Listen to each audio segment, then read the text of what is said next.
Hi, my name is Brandon, and I'm an alcoholic and addict in recovery.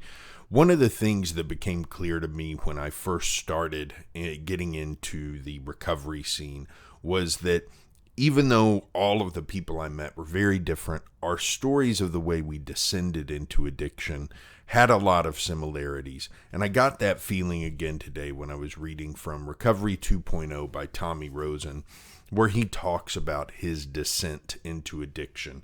I want to read a couple of things that he says and then highlight the 4 stages of the descent that seem to be in common between my experience and his experience.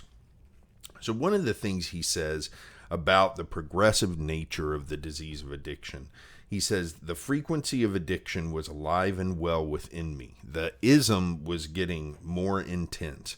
I needed stronger methods of looking away from the present moment and my life in general.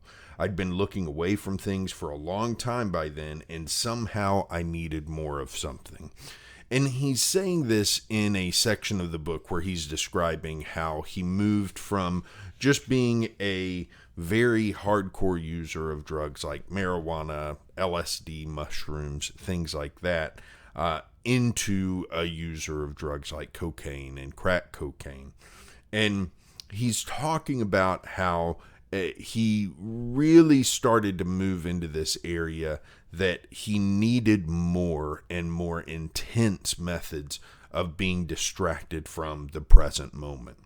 He also goes on to say, I had a lot of confidence in myself and started to become that guy who everyone knows is out of control.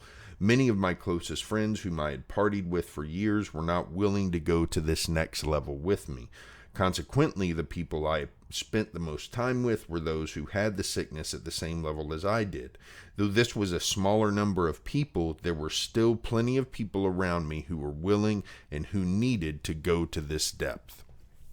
So a lot of people get into positions where they are starting to notice that the others around them who they had been partying with are not partying as much as they are. And I certainly was in that position. When I started to descend into addiction, I really noticed that some of my friends who I had spent a lot of time in college partying with, they had stopped drinking the same amount that I did. And so this brings me to the 4 stages of this descent that seem to be similar between me and Tommy in his description of what he went through. And the first is that there's an initial descent where, you start to use at a higher frequency and maybe even using different drugs in order to get a more intense high and to really heighten your ability to look away from the present moment.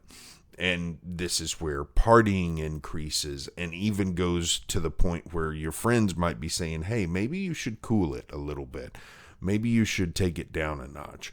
And when you get to that point, you start to even think in yourself, you start to think, well, maybe I should. Maybe they're right. Maybe there's something going on here. But it's not quite enough to get you to stop.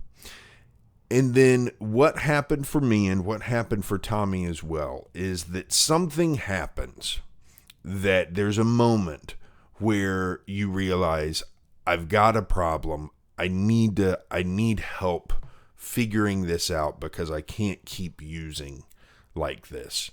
And so you have what I would call a cry for help. In his case, he talked to his dad and he got help from his dad to kind of stop using for a short period of time and to get back on his feet and get healthy. For me, this was early in my 30s. I realized I'm drinking way too much. I've got to stop. I've got to refocus my life. And I reached out to people and got information on a good personal trainer. And I started refocusing on my career. And I started looking more intently at work-life balance and how I could manage. And I started going to therapy, and I started doing all of these things to try to get healthy. I didn't quit drinking, but I cut down a lot from what I was doing. And just like Tommy, I went through a period of time where this worked, where I was feeling pretty good about the way things were going. But then that period of taking care of yourself ends with this illusory feeling of control. The feeling that I've got it. Like, I'm good.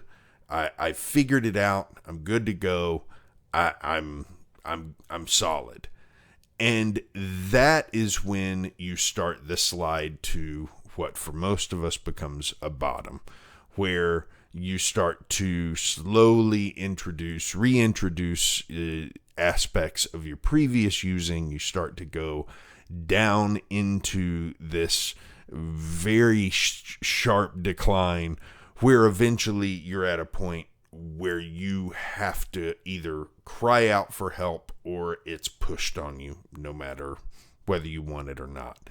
And that's definitely what happened to me. And I went through a couple of these periods. I had the initial descent. I had the cry for help. And then I thought everything was under control. And then I slid even further down than I was before.